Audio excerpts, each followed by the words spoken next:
नमस्कार दोस्तों, स्वागत है आप सभी का हमारे यूट्यूब चैनल सफलता की सीढ़ी में। दोस्तों, आज की हमारी ये जो वीडियो है अर्थात हमारी जो क्लास है वो है नेट की इकाई 9 हिंदी निबंध। उसी क्रम को आगे जारी रखते हुए दोस्तों आज हम मजदूरी और प्रेम निबंध के बारे में चर्चा करेंगे, जो कि सरदार पूर्ण सिंह का है। तो दोस्तों आज हम इस सरदार पूर्ण सिंह के निबंध मजदूरी और प्रेम को संपूर्ण निबंध को आपको सुनाएंगे और आपको साथ ही साथ बताते रहेंगे उसकी महत्वपूर्ण बातें। हल चलाने वाले का जीवन। हल चलाने वाले और भेड़ चराने वाले प्राय स्वभाव से ही साधु होते हैं। हल चलाने वाले अपने शरीर का हवन किया करते हैं। खेत उनकी हवनशाला है और उनकी हवन कुंड की ज्वाला की किरणें चावल के लंबे और सफ़ेद दानों के रूप में निकलती हैं। गेहूं के लाल लाल दाने इस अग्नि की चिंगारियों की डालियों सी हैं। मैं जब भी अनार के फूल और फल देखता हूँ तब मुझे बाग के माली का रुधिर याद आ जाता है। उनकी मेहनत के कण जमीन में गिर कर उगे हैं और हवा का तथा प्रकाश की सहायता से मीठे फलों के रूप में नजर आ रहे हैं। किसान मुझे अन्न में, फूल में, फल में आहुति हुआ सा दिखाई पड़ता है। कहते हैं ब्रह्म विभूति से जगत पैदा हुआ है। अन्न पैदा करने में किसान की ब्रह्मा के समान है। खेती उसके ईश्वर प्रेम का केंद्र है और उनका सारा जीवन पत्ते पत्ते में, फूल फूल में, फल फल में बिखर रहा है। वृक्षों की तरह उसका भी जीवन एक प्रकार का मौन जीवन है। वायु, जल, पृथ्वी, तेज और आकाश की निरोगता इसी के हिस्से में है। विद्या यह नहीं पढ़ा, जप और तप यह नहीं करता, संध्या वंदनादि इसे नहीं आते, ज्ञान ध्यान का इसे पता नहीं, मंदिर मस्जिद गिरजे से इसका कोई सारोकार नहीं होता। केवल साग पात खाकर ही यह अपनी भूमि निवारण कर लेता है। ठंडे चश्मों की बहती हुई नदियों के शीतल जल में अपनी प्यास बुझा लेता है। तो दोस्तों ये सरदार पूर्ण सिंह का जो निबंध है दोस्तों, वो मजदूरी और प्रेम जो है वो किसान की मजदूरी, मजदूरों की मजदूरी और एक ग्रामीण परिवेश में दोस्तों जो किसान लोग होते हैं जो इतना अन्न पैदा करते हैं और वो अन्न से सारा संसार अपना पेट भरता है दोस्तों, वो अपना खून पसीना बहा करके दोस्तों अन्न को पैदा करके हम तक पहुंचाते हैं। इसी की बड़ी पैनी नज़र और बड़ी तेज दृष्टि के माध्यम से सरदार पूर्ण सिंह ने यहाँ पर इस निबंध को लिखा है और आपको प्रारंभ की पंक्तियों से ही पता चल पा रहा है कि कितना मार्मिक चित्रण इस निबंध में किसानों के लिए हुआ है। तो अगर दोस्तों हम बात करते हैं कि उसमें जो पंक्ति महत्वपूर्ण है वो मैं आपको अंडरलाइन करके बता देता हूँ कौन सी हैं। जैसे कि सबसे पहली दो पंक्तियाँ ये इम्पोर्टेंट है, बल्कि यहाँ तक हवनशाला तक कि हल चलाने वाले, भेड़ चराने वाले प्राय स्वभाव में ही साधु होते हैं और चराने वाले अपने शरीर का हवन किया करते हैं। खेत उनकी हवनशाला है। तो दोस्तों ये पंक्ति बहुत ही महत्वपूर्ण है, अक्सर पूछी जाती है एग्जाम में, ठीक है। और अब और आगे चलते हैं, धीरे धीरे बताते हैं आपको। प्रातःकाल उठकर यह अपने हल बैलों को नमस्कार करता है और खेत जोतने चल देता है। दोपहर की धूप इसे भाती है, इसके बच्चे मिट्टी में खेल खेल कर बड़े हो जाते हैं। इसको और इसके परिवार को बैल और गांव से प्रेम है। उनकी यह सेवा करता है। पानी बरसाने वाले के दर्शनार्थ आंखें नीले आकाश की ओर उठती हैं। नयनों की भाषा में प्रार्थना करता है।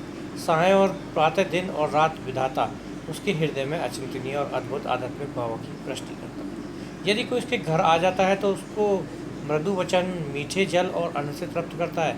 धोखा यह किसी को नहीं देता।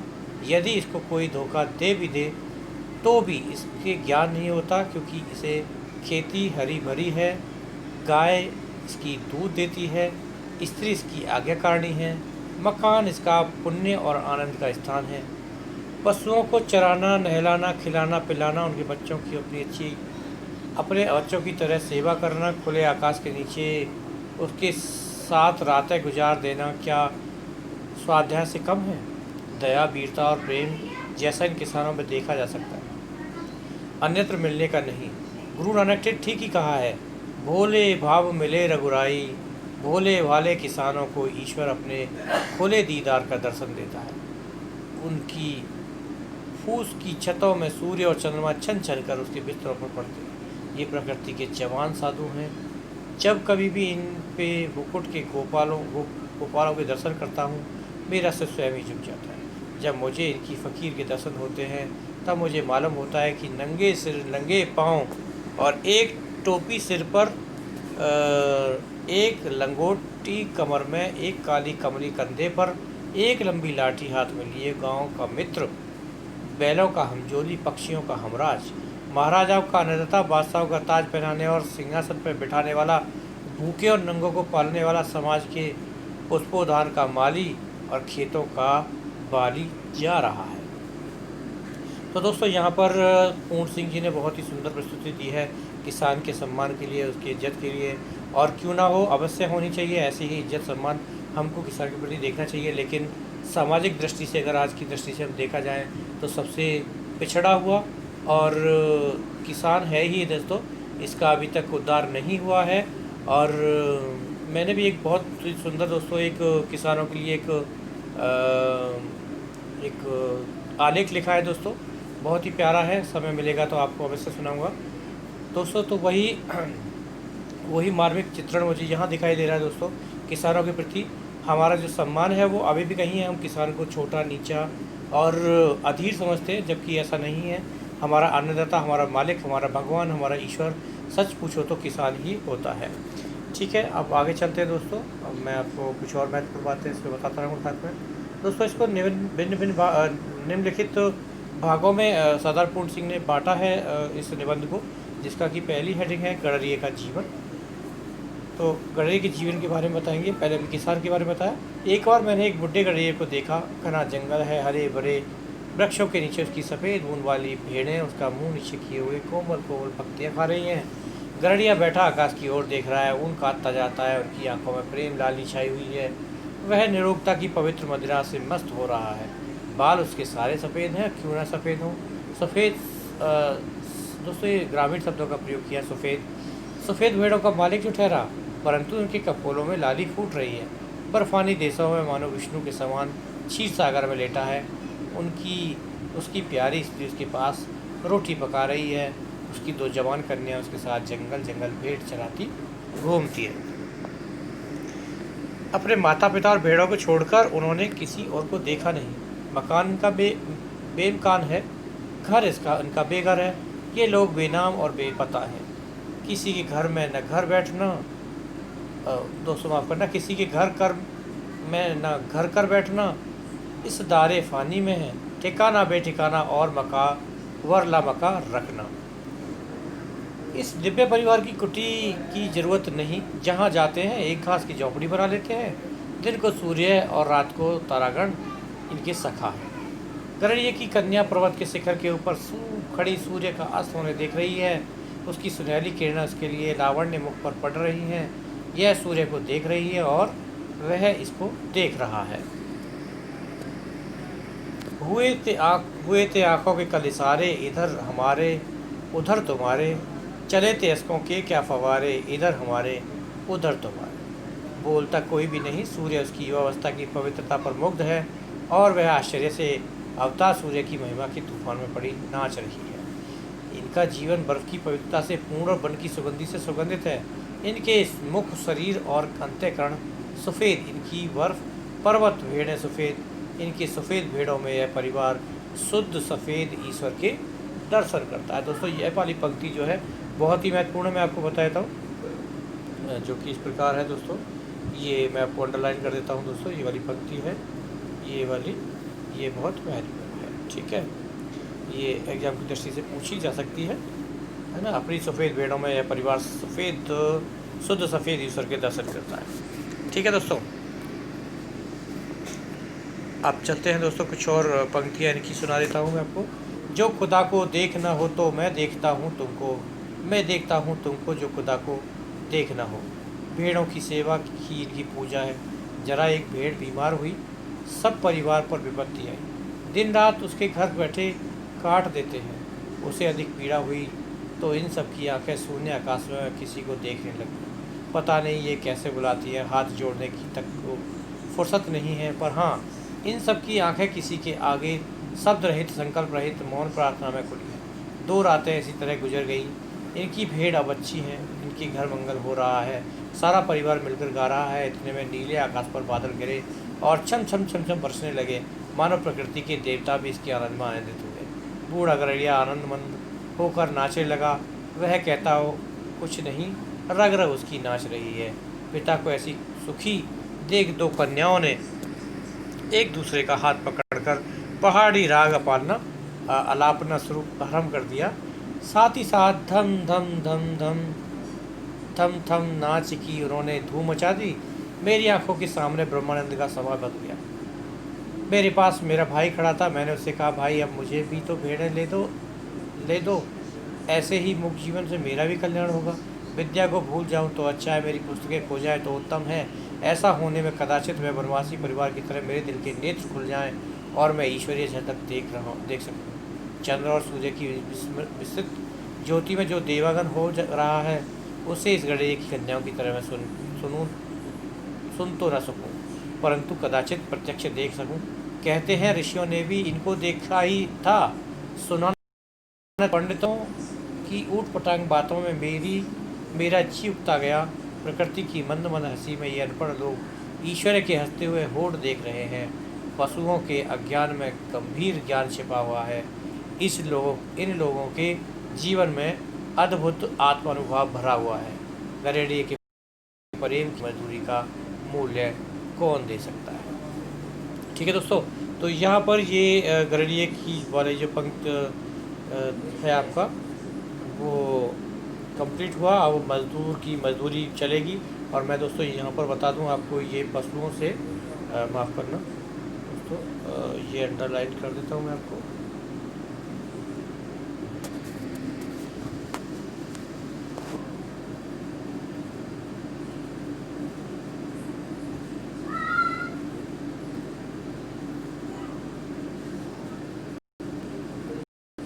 दोस्तों ये जो लाइन है हो नहीं रहा है, इसमें कोई दिक्कत हो रही है दोस्तों।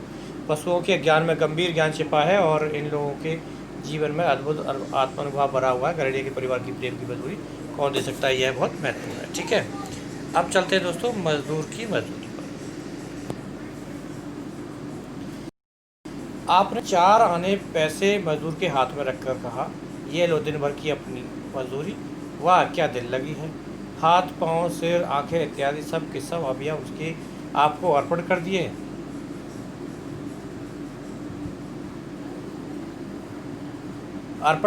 ये सब चीज़ें उसकी तो थी ही नहीं, ये तो ईश्वरीय पदार्थ थे। जो पैसे आपने उसको दिए थे वे भी आपको न थे, आपके न थे।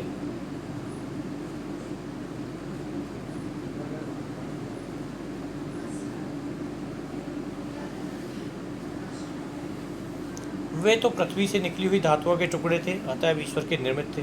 मजदूरी का ऋण तो परस्पर की प्रेम सेवा से चुकता होता है, अन्न धन देने से नहीं। ये तो दोनों ही ईश्वर है। अन्न धन वही बनाता है, जल भी वही देता है।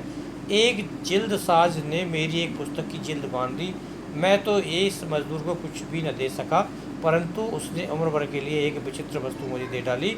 जब कभी मैंने उस पुस्तक को उठाया, मेरे हाथ जिल्द साज के हाथ पर जा पड़े। पुस्तक देखते ही मुझे जिल्द साज याद आ गया और वह मेरा आमरण मित्र हो गया। पुस्तक हाथ में आते ही मेरे अंतःकरण में रोज भरत मिलाप का सा समा बन जाता है। तो दोस्तों ये वाली पंक्ति बहुत ही महत्वपूर्ण है, लास्ट वाली, और बहुत ही विचारात्मक शैली दोस्तों इसमें देखने को मिल रही है हमको।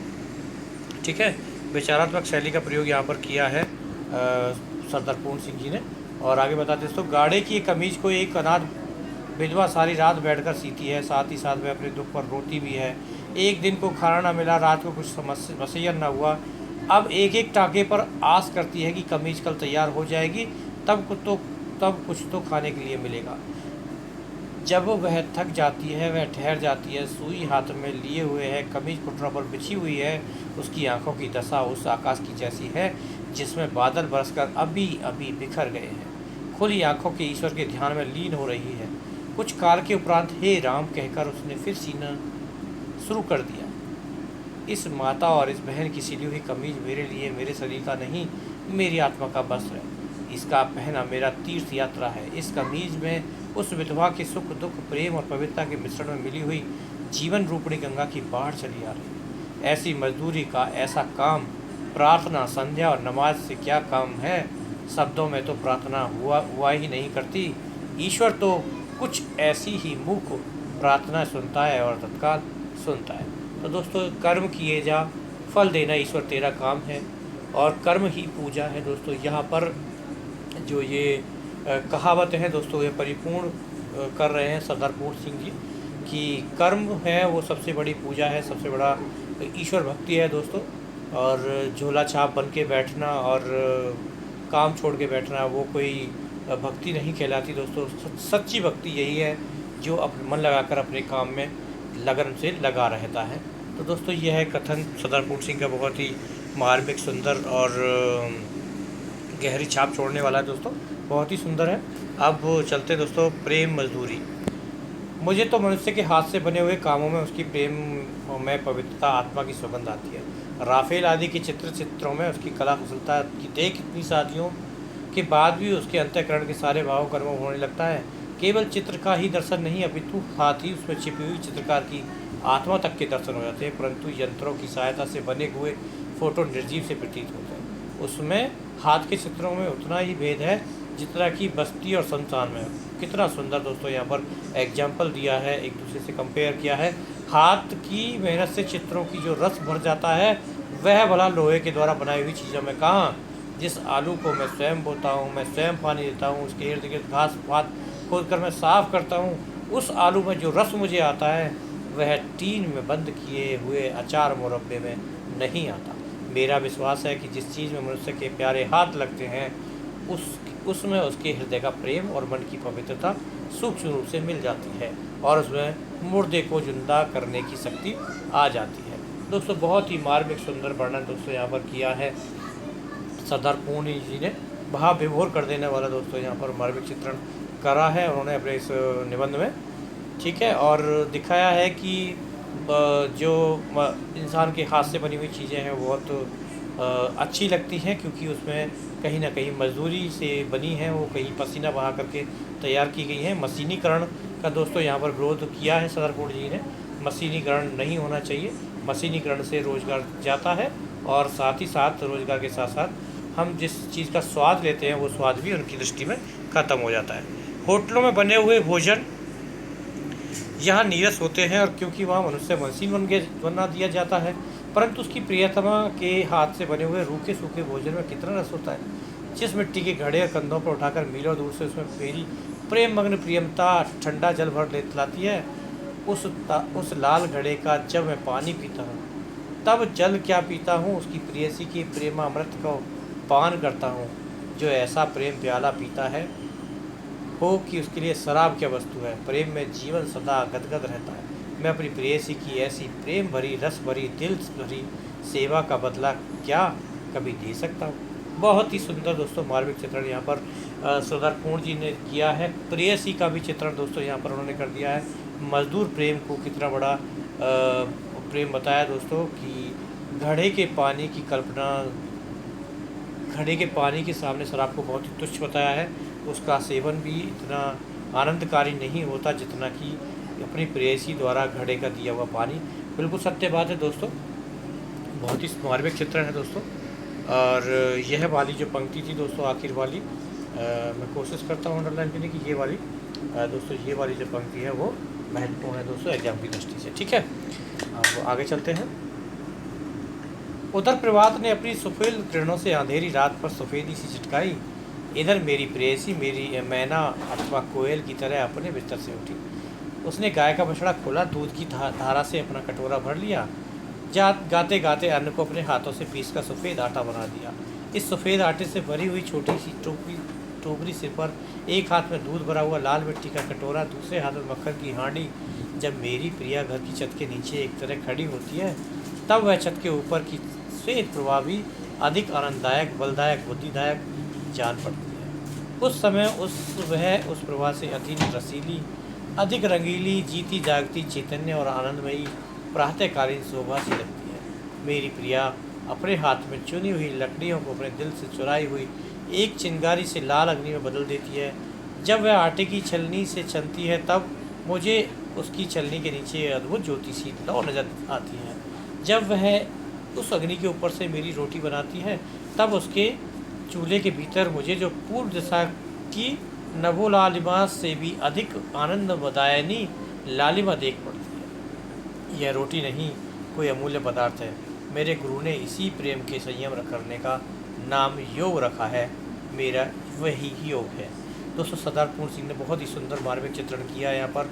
प्राकृतिक प्रेम, प्राकृतिक चित्रण और प्राकृतिक नेचुरल प्रेम दोस्तों यहाँ पर दिखाया है। और प्रैक्टिकल, यानी कि प्रैक्टिकल का मतलब दोस्तों कि हम जो प्रैक्टिकल देखते हैं वहाँ जो प्रेम की भावना जागृत होती है, मनोभाव बढ़ते हैं दोस्तों, उसको दर्शाया है सरदार पूर्ण सिंह जी ने। और दोस्तों मैं आपको एक चीज़ यहाँ बता दूँ, मुझे एक बात और याद आ गई यहाँ पर। इसी बात को देखते हुए, प्रेयसी की ये बातें देखते हुए दोस्तों मुझे एक बात याद आती है, वो है अज्ञे जी की कविता कलगी बाजरे की। उन्होंने बहुत सुंदर चमेली के फूल या गुलाबों के फूल या बड़ी सुंदरताओं की को दूर हट करके प्राकृतिक कलगी बाजरे की जैसी छलहरी अपनी प्रेमिका को बताया है। तो दोस्तों वही ऐसे ही कुछ लक्षण मुझे इस निबंध में दिखाई दे रहे हैं। बहुत ही सुंदर मार्मिक चित्रण है दोस्तों। अब है मजदूरी और कला। मजदूरी और कला क्या होती है? आदमियों की तिजारत करना मूर्खों का काम है, सोने और लोहे बदले मनुष्य को बेचना मना है। आजकल भाप की कालों का दाम तो हज़ारों रुपया है, परंतु मनुष्य कौड़ी के 100 बिकते हैं। सोने और चांदी की प्राप्ति से जीवन का आनंद नहीं मिल सकता। सच्चा आनंद तो मुझे मेरे काम से मिलता है। मेरा काम मिल जाए तो फिर स्वर्ग प्राप्ति की इच्छा नहीं। मनुष्य पूजा ही सच्ची ईश्वर पूजा है। मंदिर और गिरजे में क्या रखा है? ईंट पत्थर चूना कुछ भी कहो, आज मैं अपने ईश्वर की तलाश मंदिर मस्जिद गिरजा और पोथी में न करेंगे। अब तो यही इरादा है कि मनुष्य की अनमोली आत्मा में ईश्वर की दर्शन करेंगे। यही आर्ट है, यही कला है, यही धर्म है। मनुष्य के हाथ में ही ईश्वर के दर्शन कराने वाले निकलते हैं। बिना काम, बिना मजदूरी, बिना हाथ के कला कौशल के विचार और चिंतन किस काम के? सभी देश के इतिहासों में सिद्ध है कि निकम्मे पादरियों, मौलवियों, पंडितों, साधुओं का दान के अन्न पर पला हुआ ईश्वर चिंतन अंत में पाप और भ्रष्टाचार में परिवर्तित हो जाता है। जिन देशों में हाथ पूर्ण पर मजदूरी की धूल नहीं पड़ने पाती, वे धर्म और कला कौशल में कभी उन्नति नहीं कर सकते। पदासन निकम्मे सिद्ध हो चुके हैं, यही आसन ईश्वर प्राप्ति करा सकते हैं। जिसने जोतने, बोने, काटने और मजदूरी का काम नहीं लिया जाता, लकड़ी, ईंट और पत्थर को मूर्तिमान करने की लोहार बढ़ई, मेवाड़ तथा किसान आदि वैसे ही पुरुष हैं जैसे कवि, महात्मा और योगी आदि। उत्तम से उत्तम और नीच से नीच काम, सब के सब प्रेम शरीर के अंग हैं। तो दोस्तों इस निबंध की जो पंक्ति है, लकड़ी, ईंट और पत्थर मूर्तिमान वाला, यहाँ से लेकर के और कवि, महात्मा, योगी नीचे वाली, यानी कि ये दो पंक्तियाँ दोस्तों, लाइन जो है वो महत्वपूर्ण है, आपको ध्यान कर लीजिएगा। आगे चलते हैं दोस्तों। निकम्मे रहकर मनुष्य की चिंतन शक्ति थक गई है। बिस्तरों और आसनों पर सोते सोते, बैठे बैठे मन के घोड़े हार गए हैं। सारा जीवन निचुड़ चुका है, सब्र पुराने हो चुके हैं। आजकल की कविता में नयापन नहीं, उसमें पुराने ज़माने की कविता की पुनरावृत्ति मात्र है। इस नकल में असल की पवित्रता और कुमारेपन का अभाव है। अब तो एक नए प्रकार का कला और कौशलपूर्ण संगीत साहित्य संसार में प्रसिद्ध होने वाला है। यदि वह न प्रसिद्ध हुआ तो मशीनों के पहाड़ियों के नीचे दबकर हमें मरा समझिए। यह नया साहित्य मजदूरों के हृदय से निकलेगा। उन मजदूरों के कंठ से नई कविता निकलेंगी जो अपना जीवन आनंद के साथ खेत की मेड़ों का, कपड़े के तांगों का, जूतों के टाकों का, लकड़ी की रागों का, पत्थरों की नसों का भेदभाव दूर करेंगे।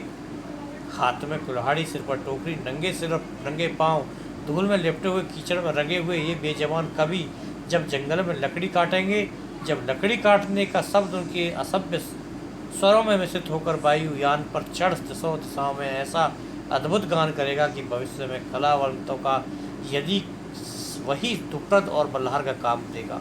चरखा काटने वाली स्त्रियों के गीत संसार के सभी देशों के कौमी गीत होंगे। मजदूरों की मजदूरी ही यथार्थ पूजा होगी। कला रूपी धर्म की तभी वृद्धि होगी। दोस्तों यहाँ पर निबंधकार पूर्ण सिंह जी ने कवि को भी नहीं छोड़ा दोस्तों, कवियों को भी नहीं छोड़ा, उनकी भी बड़ी मार्मिक प्रस्तुति यहाँ पर दी है। नए कवि पैदा होंगे तभी नई औलियों का उद्भव होगा, परंतु सब के सब मजदूरी के दूध में पलेंगे। धर्म, योग, शुद्धाचरण, सभ्यता और कविता आदि के फूल इन्हीं मजदूर ऋषियों के उद्यान में प्रफुल्लित हैं। बहुत सुंदर दोस्तों, ये वाली पंक्ति लास्ट वाली इम्पोर्टेंट है। और अब चलते हैं दोस्तों मजदूरी और फ़कीरी पर। तो मजदूरी और फ़कीरी का महत्व थोड़ा नहीं, मजदूरी और फ़कीरी मनुष्य के विकास के लिए परम आवश्यक है। बिना मजदूरी किए फ़कीर का उच्च भाव शिथिल हो जाता है, फ़कीरों भी अपने आसन से गिर जाती है, बुद्धि बासी पड़ जाती है, बासी चीज़ें अच्छी नहीं होती। कितने ही उम्र भर बासी बुद्धि और बासी फ़कीरी से मग्न रहते हैं, परंतु इस तरह मग्न होना किस काम का। हवा चल रही है, जल बह रहा है, बादल बरस रहा है, पक्षी नहा रहे हैं, फूल खिल रहे हैं, घास नई, पेड़ नए पत्ते नए, मनुष्य की बुद्धि और फ़कीरी ही बासी।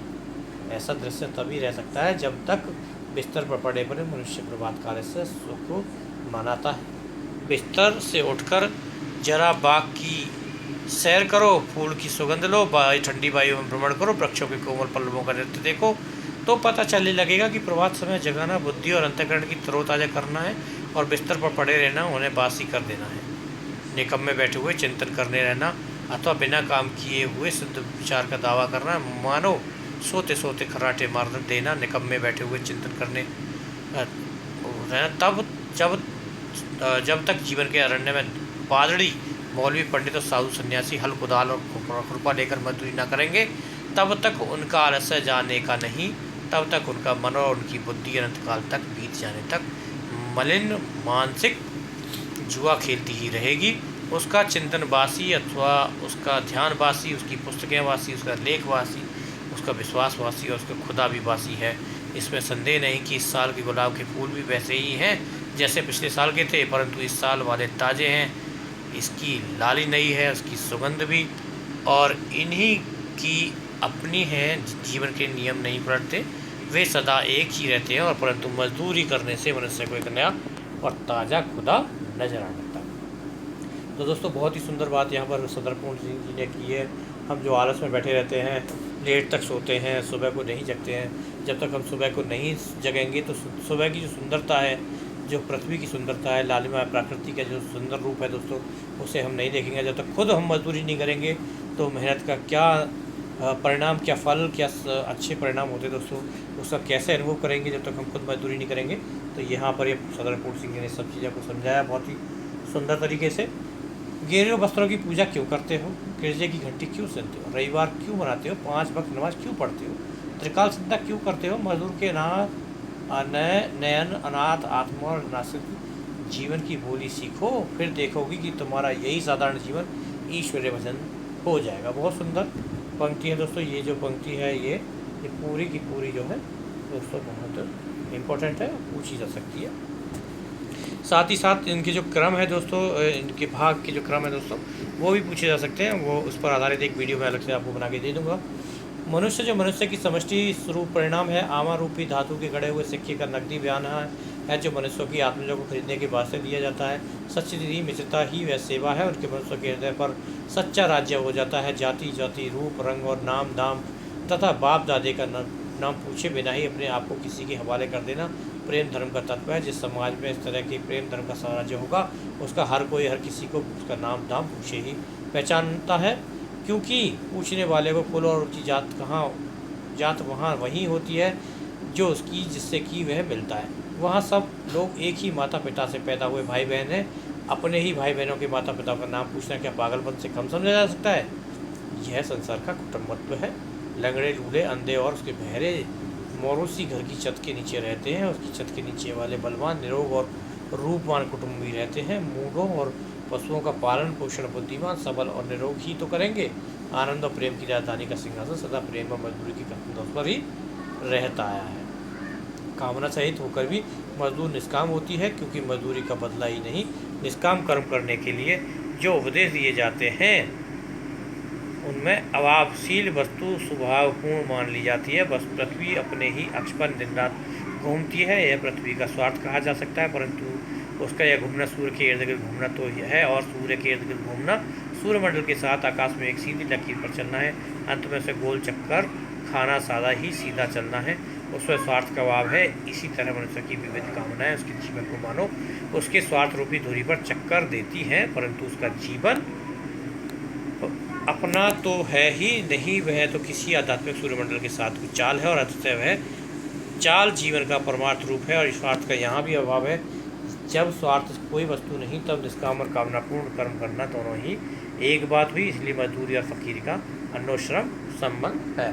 तो दोस्तों, यहाँ पर बहुत ही सुंदर एग्जाम्पल दिया है, पृथ्वी की घुरी को दिखाया है, जैसे पृथ्वी की घूरी करना और जैसे हम एक ही धुरी पर सारा काम करते रहते हैं दोस्तों, वो सब बिल्कुल सही है। बहुत ही सुंदर एग्जाम्पल यहाँ पर दिया है, बहुत ही सुंदर एग्जाम्पल दिया है तो सरदार पूर्ण सिंह का। और मैं आपको आगे और बताता हूँ दोस्तों, बहुत सुंदर सुंदर। मजदूरी करना जीवन यात्रा का आध्यात्मिक नियम है। जोन ऑफ आर्क की फ़कीरी और भेड़ें चराना, टाइक का त्याग और जूते काटना, उमर खयाम का प्रश्नपूर्वक तंबू सोते फिरना, खलीफा उमर का उसके रंग महलों में चटाई आदि बुनना, ब्रह्म ज्ञानी कबीर और रैदास का सूत्र होना, गुरु नानक और भगवान श्री कृष्ण का खूब पशुओं की लाठी लेकर हाँकना सच्ची फ़कीरी का अनमोल भूषण है। तो दोस्तों यह वाली जो पंक्ति है लास्ट वाली, ये भी महत्वपूर्ण है और एग्जाम में पूछी जा सकती है। ठीक है, ये वाली। अब चलते हैं दोस्तों, उनका अगला भाग है समाज का पालन करने वाली दूध की धारा। एक दिन गुरु नानक यात्रा करते करते नाम के लिए बढ़ई के घर पहुँचे। उस गांव का भागो रईस बड़ा मालदार था। उस दिन भागो के घर भोज था। दूर दूर से साधु आए थे। गुरु नानक का आगमन सुनकर भागो ने उन्हें भी निमंत्रण भेजा। गुरु ने भागों का अन्न खाने से इनकार कर दिया। इस बात पर भागो को बड़ा क्रोध आया। उसने गुरु नानक को बलपूर्वक पकड़ मंगाया और उससे पूछा, आप मेरे यहाँ अन्न क्यों नहीं ग्रहण करते? गुरुदेव ने उत्तर दिया, भागो आपके घर का हलवा पूरी ले आओ तो हम इसका कारण बतला दें। वह हलवा पूरी लाया तो गुरु नानक ने लालों के घर के से भी उसके मोटे अन्न की रोटी मंगवाई। भागो की हलवा पूरी उन्होंने एक हाथ में और भाई लालो की मोटी रोटी दूसरे हाथ में लेकर दोनों को दबाया तो एक से लोहू टपका और दूसरे दूध की धार निकली। बाबा नानक का यही उपदेश हुआ, जो धारा भाई लालो की मोटी रोटी से निकली है वही समाज का पालन करने वाली दूध की धारा है। यही धारा शिव जी की जटा से और हमारी धारा मजदूरों की उंगलियों से निकलती है। तो दोस्तों बहुत ही सुंदर यहाँ पर कथानक दिया, दृष्टांत दिया दोस्तों। दृष्टांत के माध्यम से बहुत ही सुंदर यहाँ विवरण दिया है सरदार पूर्ण सिंह जी ने। महत्वपूर्ण है दोस्तों। और इसमें अगर पात्र का नाम भी पूछा कई बार जा सकता है, तो इसमें दोस्तों भागो आपको याद रखना होगा। और गुरु नानक की एक दंत कथा भी दोस्तों यहाँ पर दी है, यह भी आपको याद रखनी होगी। ठीक है, मजदूरी करने से हृदय पवित्र होता है, संकल्प दिव्य लोकांतर में विचरते हैं और हाथ की मजदूरी से सच्चे ईश्वर की उन्नति होती है। जापान में मैंने कन्याओं और स्त्रियों को ऐसी कलावती देखा है, वे रेशम के छोटे छोटे टुकड़ों और अपनी दस्तकारी की बदौलत हज़ारों की कीमत का बना देती है। नाना प्रकार के प्राकृतिक पदार्थों और दस्यों को अपनी सुई से कपड़े के ऊपर अंकित कर देती है। जापान निवासी कागज़, लकड़ी और पत्थर की बड़ी अच्छी मूर्तियाँ बनाते हैं। करोड़ों रुपयों के हाथ के बने हुए जापानी खिलौने विदेशों में बिकते हैं। हाथ की बनी हुई जापानी चीज़ें मनुष्य से बनी हुई चीज़ों की मात कराती है। संसार के सब बाज़ारों में उसकी बड़ी मांग रहती है। पश्चिमी प्रदेशों में लोग हाथ की बनी हुई जापान की अद्भुत वस्तुओं पर जान देते हैं। और एक जापानी तत्वज्ञानी कथन है कि हमारी 10 करोड़ उंगलियों सारे काम करती हैं, उन उंगलियों के ही बल से संभव है। जन्मदात्री हाथ की कारीगरी की उन्नति नहीं होती जब तक भारतवर्ष ही क्या उसके देश या जाति की दरिद्रता दूर नहीं हो सकती। यदि भारत को 30 करोड़ नर की उंगलियां मिलाकर कारीगरी के काम करने लगें तो उसकी मजदूरी की बदौलत कुबेर का महल उनके चरणों में अपने आप ही आ गिरने लगेगा। दोस्तों तो ये बात बिल्कुल सत्य है, बिल्कुल सही बात कही है यहाँ पर सरदार पूर्ण सिंह जी ने कि अगर सबको मजदूरी मिल जाए, अर्थात सबको काम मिल जाए, आपको सबको स्वरोजगार मिल जाए, तो हम भी किसी करोड़पति या हम विकासशील से विकसित बहुत जल्दी हो सकते हैं। ठीक है, ये दोस्तों बहुत ही सुंदर दिया है और इंग्लिश में भी इसकी पंक्ति को दिया है, we shall read the world with the tips of our fingers. तो दोस्तों बहुत ही सुंदर टिप्पणी है दोस्तों सरदार पूर्ण सिंह जी की और बहुत ही प्रेरणादायक बात कही है दोस्तों यहाँ पर सरदार पूर्ण सिंह ने। अन्न पैदा करना तथा हाथ की कारीगरी और मेहनत से जड़ पदार्थों को चैतन्य चिन्ह में सुनिश्चित करना, शुद्ध पदार्थों को अमूल्य पदार्थों में बदल देना इत्यादि कौशल ब्रह्म रूप होकर धन और ऐश्वर्य की सृष्टि करते हैं। कविता, फकीरी और सभ्यता के दिव्य कला कौशल जीते जागते और हिलते डुलते प्रतिरूप हैं। इनकी कृपा से मनुष्य जाति का कल्याण होता है।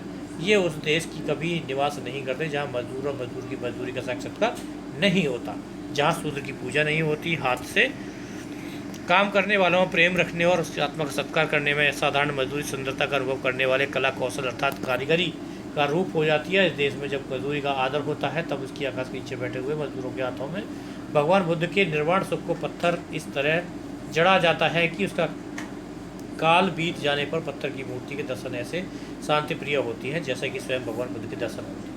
मुंह, हाथ, पाँव इत्यादि का गढ़ देना साधारण मजदूरी, परंतु मन के गुप्त भावों और अंतःकरण की कोमलता तथा जीवन की सभ्यता को प्रत्यक्ष प्रकट कर देना प्रेम मजदूरी है। शिवजी के तांडव नृत्य और पार्वती की मुख्य शोभा के पत्थरों की सहायता से वर्णन करना जड़ और चैतन्य बना देना इस देश के काम कारीगरी का बहुत दिनों से भाव है। महमूद ने जो सोमनाथ के मंदिर में प्रतिष्ठित मूर्तियाँ तोड़ी थी उससे उसकी कुछ भी वीरता सिद्ध नहीं होती।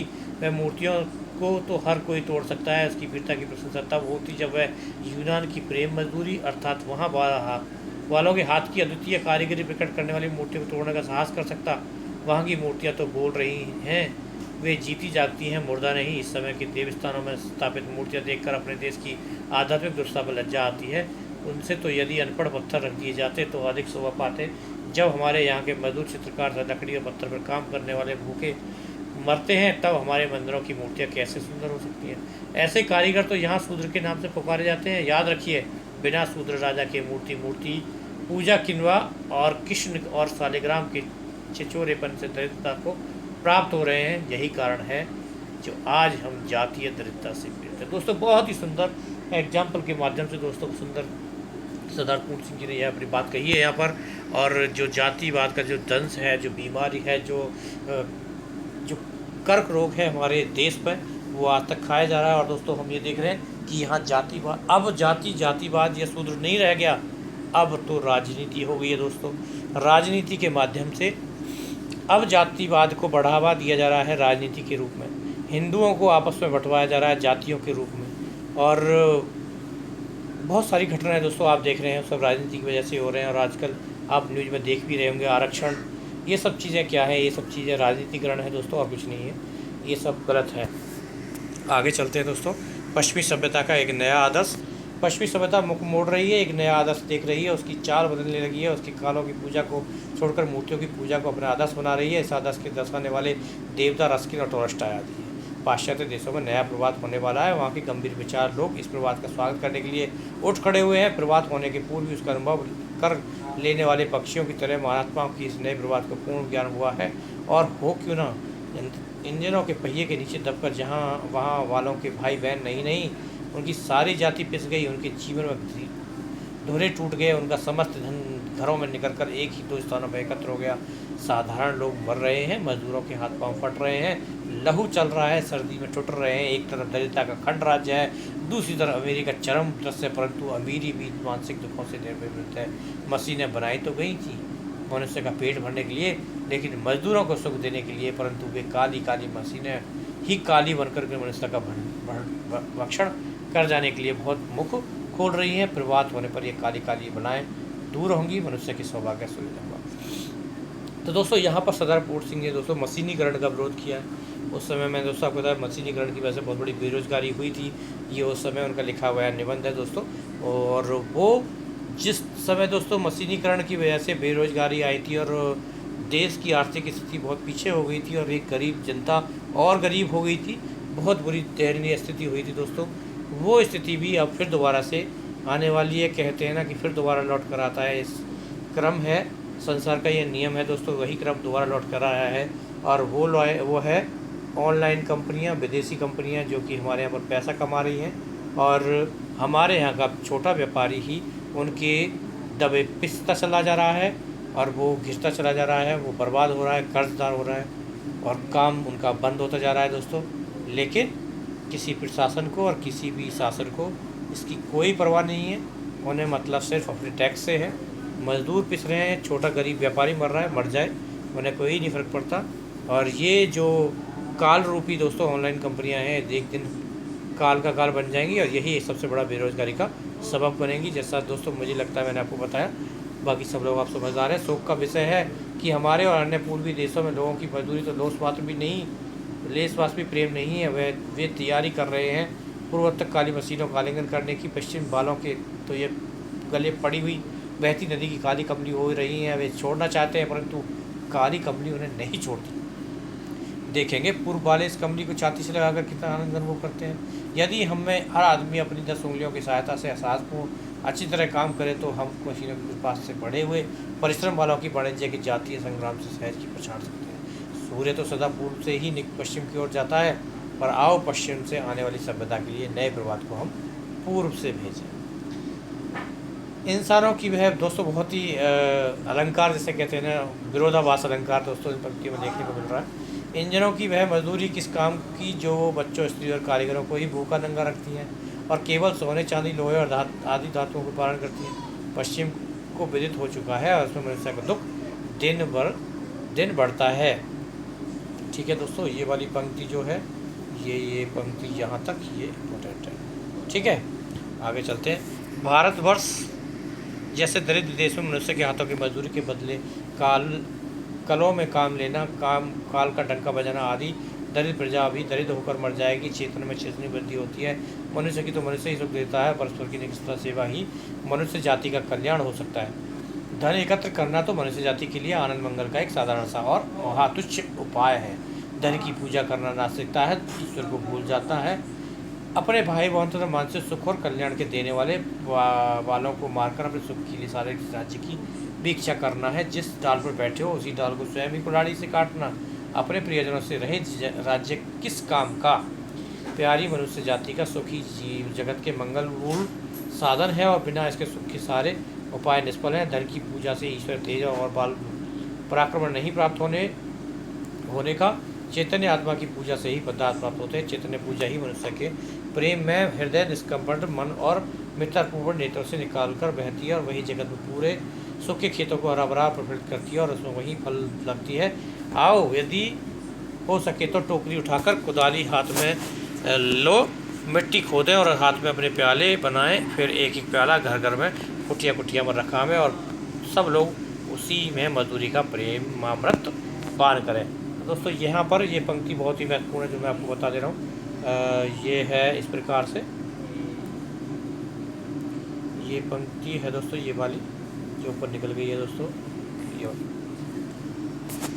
ठीक है, ये पंक्ति महत्वपूर्ण है और मनुष्य को ही सुख देता है, ये वाली पंक्ति जो है दोस्तों। और अंत में दोस्तों उनकी दो लाइनें हैं जो मैं आपको पढ़ के सुना देता हूँ। वो है रीत आशिकों की तन मन निसार करना, रोना सितम उठाना और उनको प्यार करना। तो दोस्तों बहुत ही सुंदर और मार्मिक चित्रण दोस्तों यहाँ पर मजदूरी के रूप में सरदार पूर्ण सिंह जी ने किया है। अंतर्भावना को जगा दिया है यहाँ पर। लेकिन जो स्थिति पहले थी दोस्तों वही स्थिति आज है। मजदूर ही रह गया है, किसान ही रह गया है, गिरा हुआ आदमी गरीब ही रह गया है। बढ़ सिर्फ वही रहे हैं जो पहले बढ़ रहे थे, पैसे वाले ही पैसे को पैसा खींच रहा है और आम जनता आम आदमी के लिए आज भी कुछ नहीं है दोस्तों। और सच्चाई यही है कि उस आम आदमी और आम जनता के हाथों से बनी हुई चीज़ें हम यूज़ कर रहे हैं, उनकी बनी हुई चीज़ों को हम खा रहे हैं, पहन रहे हैं, ओढ़ रहे हैं और सारे काम कर रहे हैं दोस्तों। उनके बड़े हुए बने आलीशान मकानों को जो मजदूर काम कर रहा है उनमें हम रह रहे हैं, लेकिन उनको हम क्या देते हैं, उनको हम इज्जत तक नहीं देते। ठीक है दोस्तों, तो यहाँ ये सब उनका कहने का तात्पर्य बहुत ही सुंदर है। ठीक है, और इस क्लास में दोस्तों इतना ही। और मैं आपको बस एक इन्फॉर्मेशन और देना चाहता हूँ। 20 जून से हमारे दोस्तों शुरू होने वाले हैं टेस्ट सीरीज़। उसके लिए मेरा नंबर है 9999233771। उस पर हमको रजिस्टर करें जिससे कि आप अपने जो भी तैयारी करें नेट या JRF की, आप सफल हो सकें। धन्यवाद दोस्तों, आपका दिन शुभ हो।